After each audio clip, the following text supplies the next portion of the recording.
Howdy again everyone, the Viltrox lens company offers some of the best value autofocus lenses on the market today, and this could be one of their more interesting ones, a new AF 15mm f1.7. It offers an APS-C image circle only, and it's coming out on Sony E, Nikon Z and Fujifilm X mount camera systems at a price of $239 or €269 or £229 here in the UK.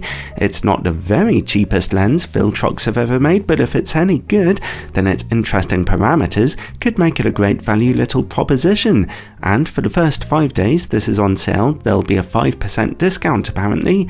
I'd like to thank Viltrox for sending me a copy of one of these lenses for evaluation, although as usual this is a totally independent review. As I mentioned already, it only offers an APS-C image circle. If you own a full frame camera, then you'll have to shoot in crop mode.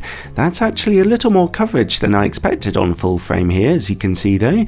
Here's an example of video on a full frame camera in full frame mode, but with the active stabilization turned on, which does apply a small crop. As you can see here, you get fine coverage, but a lot of vignetting in the corners.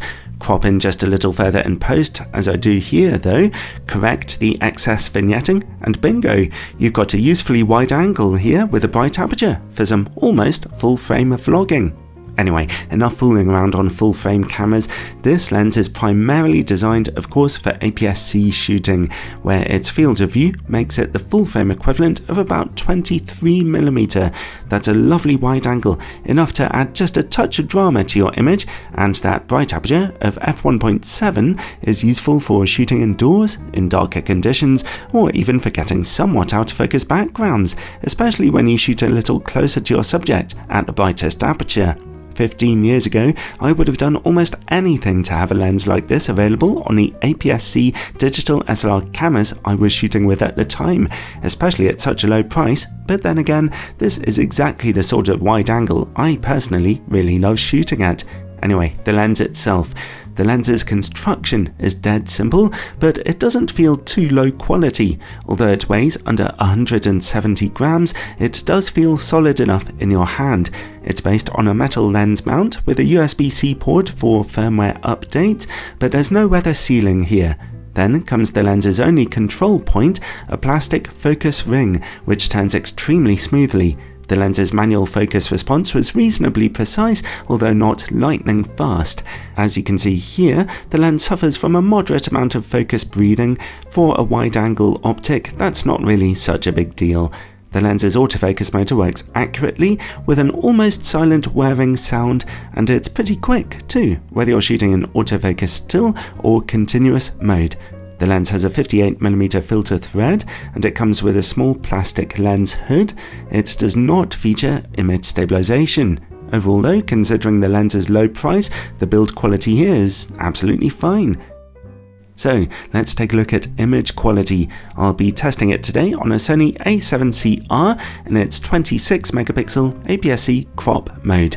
In-camera corrections are turned on for this test. In the middle of the image at f1.7 we see good sharpness, but contrast is just okay here. At f2 there's a slight improvement in contrast, however stop down to f2.8 for razor sharpness in the middle and excellent contrast. Alright, let's open back up to f1.7 and take a look in the image corners. The good news is that sharpness and contrast are looking great in the corners, and they stay this sharp down to f5.6, although even at that darker aperture there's still some vignetting to be seen. The corners are still a little dark. Stop down as far as f8 and we see a slight extra improvement. Stop down to f11 though, and a little softness is beginning to creep in due to, of course, diffraction. At f16, the image is now really quite soft. Overall though, this is a good result for a bright aperture, wide-angle lens at such a low price. It's decently sharp at f1.7, although contrast is just okay. Stop down to f2.8 though, and everything looks pretty incredible, so it's a competent performer. Alright, let's turn off in-camera corrections and take a look at distortion and vignetting. It seems like Viltrox made an effort to optically correct distortion here, judging by the slight wavy pattern to those lines. You won't often see any issues in your real-world images. Much more problematic though is the lens's very strong level of vignetting. those corners are really dark at f1.7. At f2.8 they get a little brighter, but vignetting is still a problem at f4 or even f5.6. Even more worrying is that, on my early copy of the lens, in-camera corrections didn't seem to work, so you will need to correct that vignetting in post. Hopefully a firmware update can come along soon to fix that particular issue. A nice little advantage of the tested lens is its very nice minimum focus distance of only 20 centimeters. That's fun for getting some pretty creative images. At f1.7 there is some good sharpness to be seen, but contrast is much lower, and we see a lot of blue color fringing as well. f2 looks about the same, but stop down to f2.8 for that image to sharpen up very nicely. Let's see how the lens works against bright lights now. It's an okay performance here. There's actually a fair bit of flaring and glaring to be seen, but it's fairly transparent and doesn't really become much of an issue in regular shooting.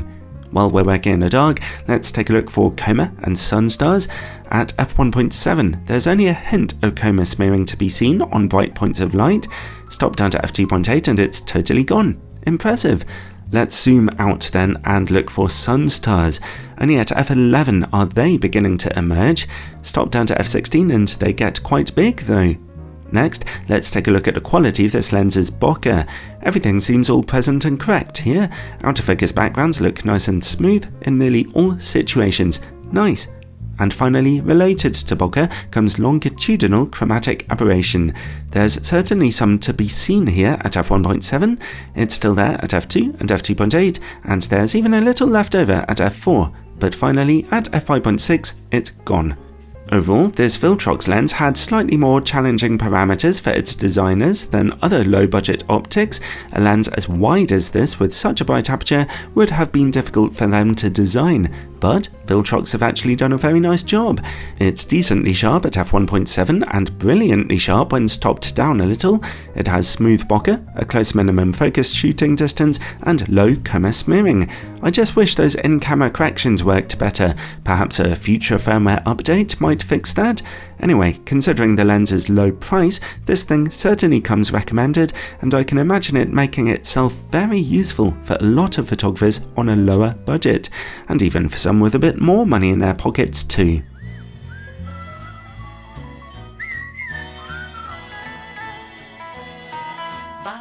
Thanks for watching everyone. I could test APS-C wide-angle lenses all day. I love those neat little things. I'm so glad full-frame cameras haven't completely taken over the planet yet. The small size and low cost of APS-C is still really useful. A couple of things. Firstly, be sure to check out the playlists on my YouTube channel for finding reviews of camera lenses for your system that you might find really helpful.